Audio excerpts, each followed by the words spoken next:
വിധിക്കപ്പെട്ടാലും, ഏതെല്ലാം ഭരണാധികാരികൾ വന്നാലും, എത്ര ആളുകൾ അടക്കി ഭരിച്ചാലും, ഏതെല്ലാം സിലബസുകൾ ഇവിടെ അടിച്ചേൽപ്പിച്ചാലും, ഭരണഘടനയിലെ ഏതെല്ലാം വകുപ്പുകൾ മാറി തിരിഞ്ഞു വന്നാലും, ഭരണഘടന തന്നെ ഇല്ലാതായാലും സനാതനമായി ക്ഷേത്രങ്ങൾ നിലനിൽക്കും. ക്ഷേത്രത്തിന്റെ പ്ലാനിന് മാറ്റമില്ല. ഇല്ല, അത് ജനിത ഘടനയ്ക്കനുസരിച്ച് തന്നെ പോകും. പ്രകൃതിയുടെ ആ ഈണത്തിനനുസരിച്ച് തന്നെ പോകും. അതെ, നമ്മൾ രണ്ടുപേരും വലത് സൈഡിലാണ് ബട്ടൺസ് വെച്ചിരിക്കുന്നത്, ഇടത് സൈഡിലാണ് ബട്ടൺസ് പോകും.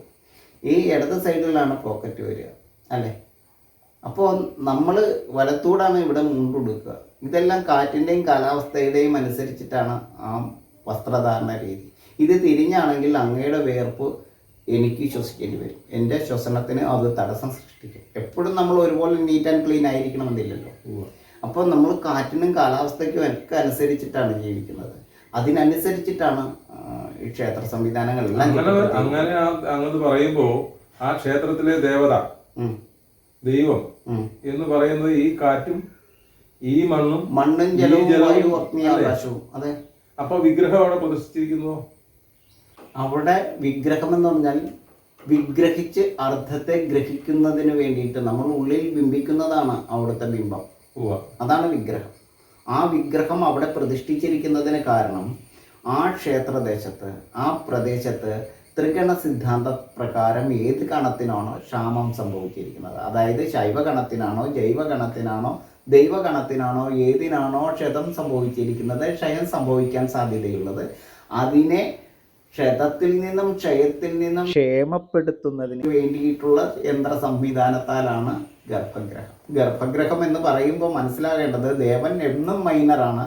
അത് ഗർഭഗ്രഹത്തിലിരിക്കുന്ന ശിശുവായിരിക്കുന്ന അവസ്ഥയിലാണ്. ആ ഗർഭഗ്രഹത്തിലിരിക്കുന്ന ശിശു ആരാണെന്ന് ചോദിച്ചാൽ അത് 6 ഋതുഭാവങ്ങളാണ്.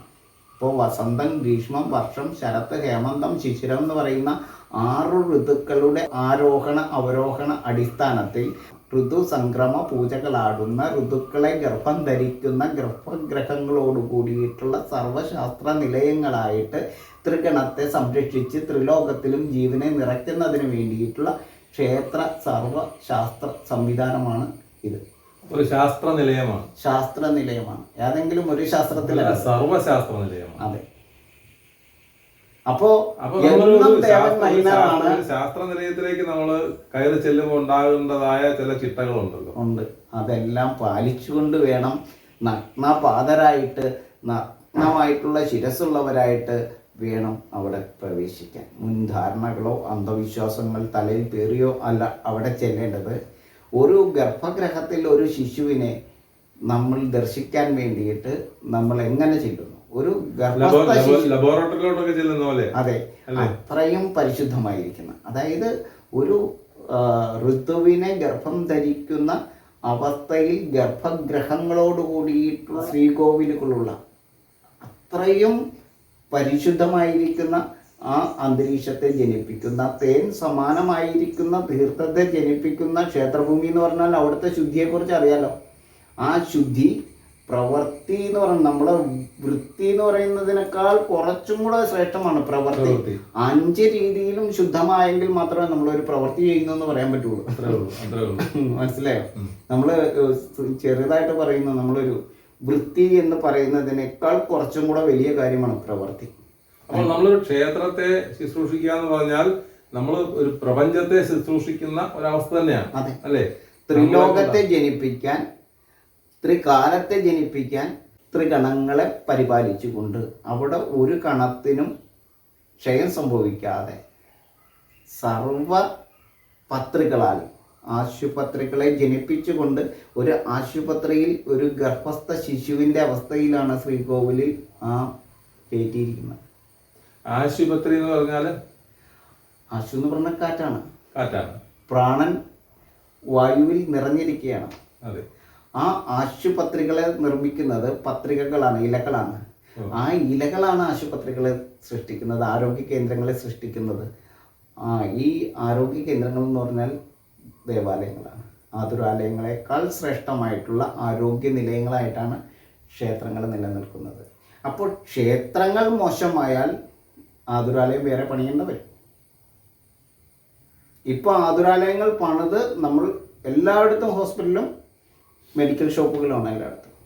ക്ഷേത്രങ്ങൾ ക്ഷേത്രത്തിൻ്റെതായിട്ടുള്ള രീതിയിലേക്ക് ചിട്ടപ്പെടുത്തി ഈ പഞ്ചഭൂതങ്ങളെ ഏറ്റവും പരിശോഭിതമായിരിക്കുന്ന അവസ്ഥയിൽ ത്രികാല പൂജകളെ ചെയ്തുകൊണ്ട് ത്രിലോകത്തിലും ജീവനെ ജനിപ്പിക്കുന്നതിന് വേണ്ടിയിട്ട് സർവശുദ്ധിയും എടുത്ത് നമ്മളുടെ പ്രവൃത്തി നല്ല വൃത്തിയോട് കൂടിയിട്ടുള്ള 5 മാറ്ററിനെ കണ്ടിട്ട് 5 എലമെൻസിനെയും ശുദ്ധിയോടുകൂടി പരിപാലിക്കുന്ന രീതിയാണ് പ്രവൃത്തി എന്ന് പറയുന്നത്. ആ പ്രവൃത്തിയുടെ അർത്ഥത്തെ മനസ്സിലാക്കി നമ്മളുടെ പ്രവൃത്തി മുന്നോട്ട് പോയാൽ നമ്മളുടെ നല്ല ആരോഗ്യമുള്ള ഗാത്രം ഉണ്ടാവും.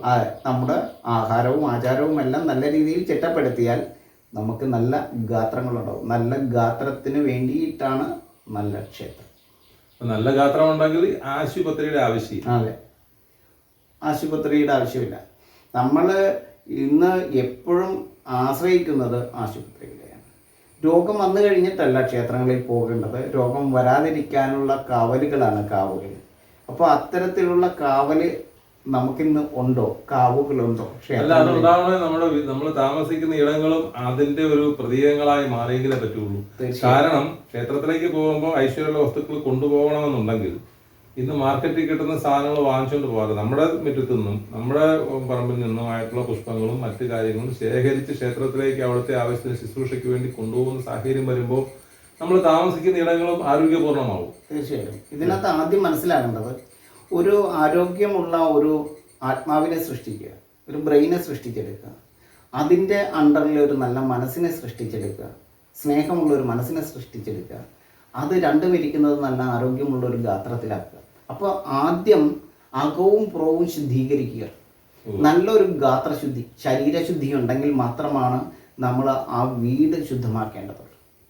ഗാത്രം ശുദ്ധമാകുമ്പോൾ തന്നെ നമ്മളുടെ വീട് ശുദ്ധമാകും, സ്വാഭാവികമായിട്ടും ശുദ്ധമാക്കും. ഗാത്രത്തിന് വേണ്ടിയിട്ടാണ് വീട് ശുദ്ധമാക്കുന്നത്. നമ്മളുടെ ആ ഗ്രഹം ശുദ്ധമാകുന്നത് നമ്മളുടെ ശരീരശുദ്ധിക്ക് വേണ്ടിയിട്ടാണ്. അപ്പോൾ നമ്മളുടെ വീടും ശരീരവും ശുദ്ധമാണെങ്കിൽ മാത്രമേ ക്ഷേത്രത്തിൽ പ്രവേശനമുള്ളൂ. വീട് ശുദ്ധിയല്ലെങ്കിൽ, ഗാത്രം ശുദ്ധമല്ലെങ്കിൽ ആ പരിശുദ്ധമായിരിക്കുന്ന ക്ഷേത്ര സംവിധാനത്തിലേക്ക്, പ്രാണവായു നിറഞ്ഞിരിക്കുന്ന തേൻ സമാനമായിരിക്കുന്ന മാധവമായിരിക്കുന്ന ആ മണ്ണിലേക്ക് പാദം തൊടാൻ പോലും അർഹത നമുക്കില്ല. അപ്പോ പൂർവസൂരികളുടെ പ്ലാൻ, ക്ഷേത്രങ്ങൾ നിർമ്മിച്ചപ്പോഴുള്ള പ്ലാൻ ഏതാണ്ട് കാര്യങ്ങൾ എന്താണെന്ന് മനസ്സിലായി. ആ പ്ലാൻ വരും തലമുറയ്ക്ക് വേണ്ടി ലക്ഷോപലക്ഷം വർഷങ്ങൾക്ക് ശേഷവും വരുന്ന തലമുറകള്, നമ്മുടെ ആളുകൾ നന്നായി ആരോഗ്യവാന്മാരായിട്ടും ഈ പ്രകൃതിയെ പരിപാലിച്ചും പ്രകൃതിയുടെ നിലനിൽപ്പിനും എന്ന് പറയുമ്പോൾ ജീവജാലങ്ങളുടെ നിലനിൽപ്പിന് വേണ്ടിയിട്ടുള്ള ശാസ്ത്ര നിലയങ്ങളായിരുന്നു എന്ന് ഞാൻ പറയുന്നത് ഇന്ന് അങ്ങനെ അല്ലാത്തത് കൊണ്ടാണ്. ഇപ്പം നമ്മൾ കാണുമ്പോൾ സങ്കടം തോന്നുന്ന ഒരു വസ്തുത നമ്മളുടെ ശിവദേഹമാണ് ഓരോ ക്ഷേത്രങ്ങളും.